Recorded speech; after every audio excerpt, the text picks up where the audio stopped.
সবাইকে স্বাগত জানাচ্ছি বিডিভিউজের সাপ্তাহিক আয়োজন অ্যারাউন্ড দ্য ওয়ার্ল্ডে। আপনাদের সাথে আছি আমি সুস্মিতা দাস। সপ্তাহের গুরুত্বপূর্ণ কিছু খবরের বিশ্লেষণ থাকছে আয়োজনে। প্রতিবেদনগুলো তৈরি করেছেন ফারজানা তানিয়া। ইসরায়েলের স্বভাবসুলভ বাগাড়ম্বরের মধ্যে সার্বিক দৃশ্যপট বিবেচনায় অনেক বিশ্লেষক মনে করছেন বহুবিধ চাপের কাছে নতি স্বীকার করে ফিলিস্তিনের গাজা উপত্যকা থেকে স্থল অভিযান গুটিয়ে নেওয়ার প্রক্রিয়া শুরু করেছেন প্রধানমন্ত্রী বেঞ্জামিন নেতানিয়াহু। তেল আবিবের পক্ষে এই চেষ্টায় গতি এনেছে তার প্রধান মিত্র ওয়াশিংটন। এ সপ্তাহে মিশরে এ নিয়ে বৈঠক হয়েছে।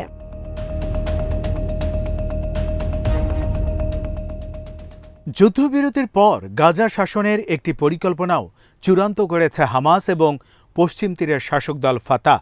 নবনির্বাচিত মার্কিন প্রেসিডেন্ট ডোনাল্ড ট্রাম্পের প্রতিশ্রুতির বাস্তবায়ন এবং বর্তমান প্রেসিডেন্ট জো বাইডেনের শেষ চেষ্টায় যুদ্ধবিরতি বাস্তবায়িত হবে বলেই মনে করা হচ্ছে। হামাস কিংবা ইসরায়েলের উদ্দেশ্যে হুমকি ধামকিও দিচ্ছেন ট্রাম্প। বিশ্লেষকরা বলছেন হামাসের প্রধান শর্ত মেনে যুদ্ধের সমাপ্তি ঘটিয়ে গাজা থেকে দখলদার সেনা প্রত্যাহার করা হলে কোনো লক্ষ্য অর্জন ছাড়াই সেখানে লজ্জাজনক পরাজয় বরণ করবে ইসরায়েল।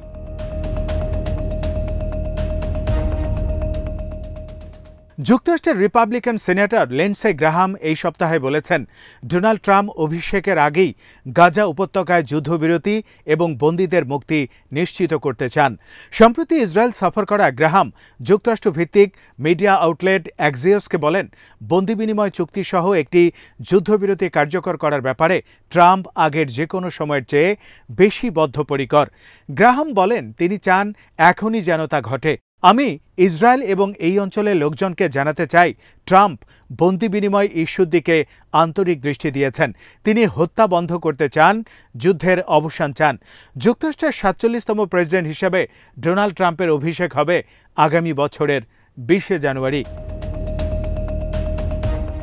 এই সপ্তাহে ট্রুথ সোশ্যাল প্ল্যাটফর্মে ট্রাম্প লিখেছেন মার্কিন প্রেসিডেন্ট হিসেবে আমার দায়িত্ব গ্রহণের দিন তথা ২০শে জানুয়ারির আগে যদি জিম্মিদের মুক্তি দেয়া না হয় তবে মধ্যপ্রাচ্যে যারা মানবতার বিরুদ্ধে বর্বরতা চালাচ্ছে তাদের মূল্য চোকাতে হবে। ট্রাম্প বলেন যারা দায়ী তাদের এমন কঠোরভাবে আঘাত করা হবে যে আঘাত যুক্তরাষ্ট্রের দীর্ঘ ও ঘটনাবহুল ইতিহাসে কাউকে করা হয়নি। সুতরাং এখনই জিম্মিদের মুক্তি দাও।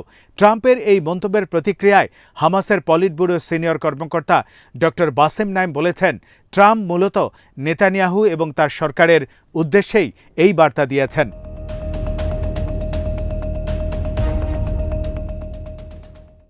সিনেটর লিন্ডসে গ্রাহামের বক্তব্যের সঙ্গে ট্রাম্পের পোস্ট মিলিয়ে দেখলে বাসেম নাইমের বক্তব্যের যথার্থতা ফুটে ওঠে।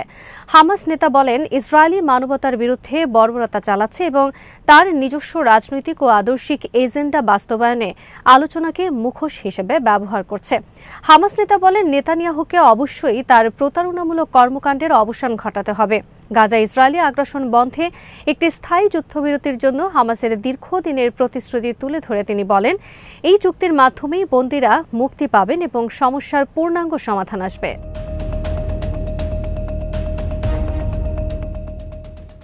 ইসরায়েলিরাও হামাসের সঙ্গে একটি চুক্তি চাচ্ছেন। ইসরায়েলি সম্প্রচার মাধ্যম চ্যানেল 12-এর এক জরিপে বন্দীদের মুক্তির বিনিময়ে গাজা যুদ্ধের অবসান ঘটানো সংক্রান্ত চুক্তির বিষয়ে ইসরায়েলিদের ব্যাপক জনসমর্থন দেখা গেছে। এ ধরনের চুক্তি চেয়েছেন ৭১% ইসরায়েলি, চুক্তির বিরোধিতা করছেন মাত্র 15%। অন্য 14% ইসরায়েলি বলেছেন কি করা উচিত তা তারা জানেন না। ভোটে নেতানিয়াহুর ব্লকের দলগুলো 56% বলেছেন যুদ্ধ বন্ধ করার শর্ত মেনে বন্দীদের ফিরিয়ে আনতে চান তারা। অন্যদিকে 24% এর বিরোধিতা করছেন। 20% তাদের সিদ্ধান্ত জানাতে পারেননি।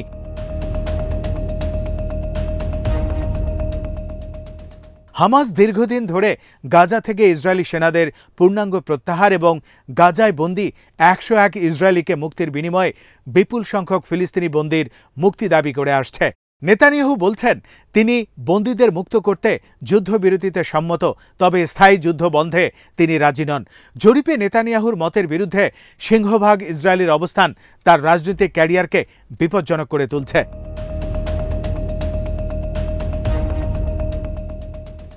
সাবেক প্রধানমন্ত্রী নাফতালি বেনেট এবং বিরোধী দলীয় নেতা ইয়ার লাপিডকে প্রধানমন্ত্রী হিসেবে নেতানিয়াহুর চেয়ে বেশি যোগ্য বলে মনে করছেন জরিপে অংশগ্রহণকারীরা। নেতানিয়াহুর বিরোধীরা এমনকি সরকারি জোটের অনেক নেতাও বলে আসছেন রাজনৈতিক লালসার কারণে গাজা যুদ্ধকে টেনে দীর্ঘস্থায়ী করতে চাচ্ছেন নেতানিয়াহু। কারণ যুদ্ধ বন্ধ হলে নির্বাচন হবে, ভোটে তার বিশাল পরাজয় ঘটবে এবং বহু অপরাধের কারণে বিচারের মুখোমুখি হয়ে তাকে বাকি জীবন জেলে কাটাতে হবে।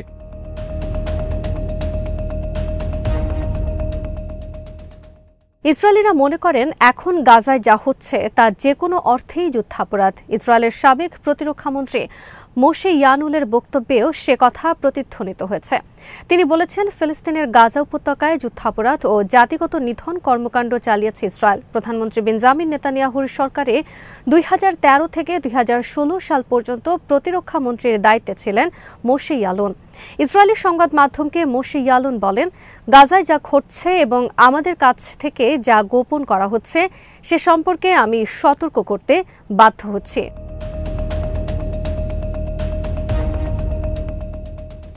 ইসরায়েলের পরাজয়ের সেই মোহর অঙ্কিত হয়েছে লেবাননে হিজবুল্লাহর সঙ্গে যুদ্ধবিরতিতে বাধ্য হওয়ার মাধ্যমে। হিজবুল্লাহ মহাসচিব শেখ নাইম কাসেম অকপটে বলেছেন, ইসরায়েল চলমান যুদ্ধের প্রতিটি ফ্রন্টে পরাজিত হয়েছে। তেল আবিব যুক্তরাষ্ট্রের নেতৃত্বাধীন পশ্চিমা বিশ্বের সর্বাত্মক সমর্থন পাওয়ার পরও প্রতিরোধ যোদ্ধারা এই বিজয় ছিনিয়ে আনতে পেরেছেন। শেখ নাইম কাসেম টেলিভিশনে সম্প্রচারিত এক ভাষণে বলেন, আমরা বহুবার বলেছি আমরা যুদ্ধ করতে চাই না, বরং আমাদের লক্ষ্য গাজা উপত্যকাকে পৃষ্ঠপোষকতা দেয়া। গাজা যদি মুক্ত না হয় আমরা বৃহত্তর যুদ্ধের জন্য প্রস্তুত রয়েছে। হিজবুল্লাহ মহাসচিব বলেন, হিজবুল্লাহকে ধ্বংস করার লক্ষ্যে ইহুদিবাদী সেনারা দক্ষিণ লেবাননে ভয়াবহ স্থল আগ্রাসন শুরু করেছিলেন, কিন্তু লক্ষ্যের ধারের কাছেও তারা যেতে পারেনি।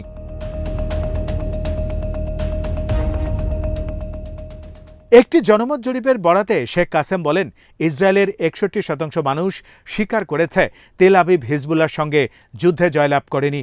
গাজায় ইসরায়েলের বিপর্যয়কর অবস্থার দিকে ইঙ্গিত করে তিনি বলেন, পরাজয় ইসরায়েলকে চারদিক দিয়ে ঘিরে রেখেছে।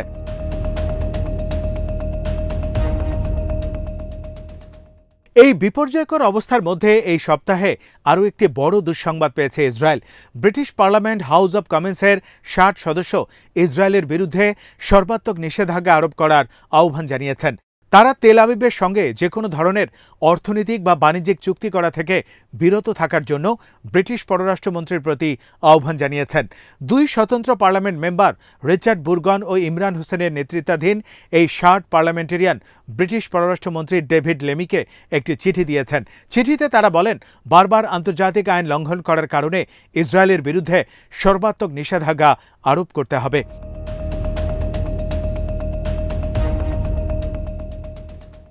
ওই চিঠিতে গত জুলাই মাসে আন্তর্জাতিক ফৌজদারি আদালত বা আইসিসির পক্ষ থেকে প্রকাশিত একটি রুলিংয়ের প্রতি ইঙ্গিত করা হয়, যেখানে আইসিসি ফিলিস্তিনি ভূখণ্ডের ওপর ইসরায়েলি দখলদারিত্বকে অবৈধ বলেছিল এবং অবিলম্বে ওই দখলদারিত্ব অবসানের আহ্বান জানিয়েছিল। এই চিঠির আগে লন্ডন শহরের ফিলিস্তিনি সমর্থকরা ব্রিটিশ পররাষ্ট্রমন্ত্রী ও বাণিজ্য মন্ত্রীর বাসভবনের সামনে অবস্থান ধর্মঘট করেন এবং তারা অবিলম্বে ইসরায়েলের কাছে সমরাস্ত্র রপ্তানি বন্ধ করার আহ্বান জানান। বিক্ষোভকারীরা বলেন, 2023 সালের 7 অক্টোবর থেকে এ পর্যন্ত গাজায় ইসরায়েলি ভয়াবহ গণহত্যায় 44,000-এর বেশি মানুষ নিহত হয়েছেন। কাজেই এই গণহত্যায় অংশ নেওয়া যাবে না।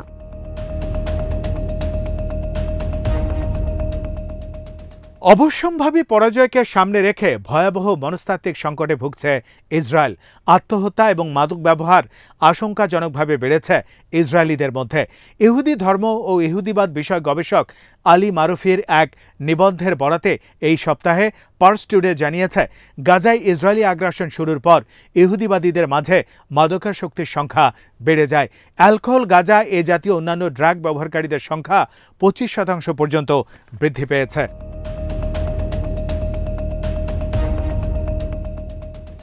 2023 সালের নভেম্বর এবং ডিসেম্বরে পরিচালিত এক গবেষণার বরাতে খবরে বলা হয়েছে ওই বছরের 7 অক্টোবর আল-আকসা ফ্ল্যাট অভিযানের পর ইহুদিবাদী শহরবাসীদের মধ্যে মাদকাসক্তির বৃদ্ধির হার ছিল ভয়াবহ। এমনকি ঘুমের ট্যাবলেট খাওয়ার পরিমাণ 180% এবং ব্যথানাশক সেবনের পরিমাণ 70% পর্যন্ত বৃদ্ধি পায়। এই সময় ইহুদিবাদীদের মধ্যে আত্মহত্যাও ব্যাপকভাবে বেড়ে যায়। খবরে বলা হয়েছে ইসরায়েলি সমাজে এই মানবিক সংকট এখন এমন এক ইস্যু যা অন্য যে কোনো সময়ের চেয়ে বেশি চিন্তিত করেছে ইসরায়েলকে।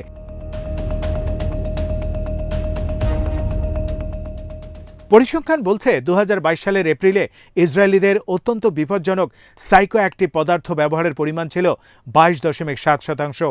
গাজা যুদ্ধ শুরুর পর এই হার বেড়ে দাঁড়িয়েছে 26.6%।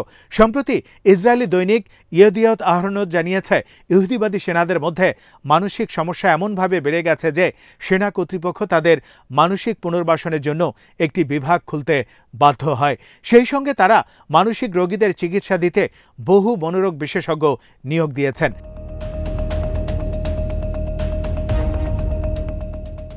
সব দিক থেকে বিপর্যস্ত ইসরায়েলের সাধারণ মানুষ এবং হিজবুল্লাহ প্রধানের বক্তব্য দিয়েই উপসংহার টানা যায়। ইসরায়েলের 61% মানুষ স্বীকার করেছেন তেল আবিব হিজবুল্লাহর সঙ্গে যুদ্ধে জয়লাভ করেনি।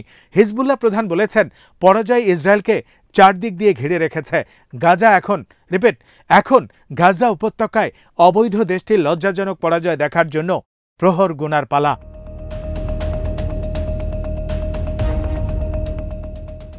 আজ এখানেই শেষ করছি। সবাই ভালো থাকুন, সুস্থ থাকুন আর দেখতে থাকুন বিটিভিউজ। চ্যানেলটি ভালো লাগলে সাবস্ক্রাইব করুন, সংযুক্ত থাকুন আমাদের ফেসবুক পেজে।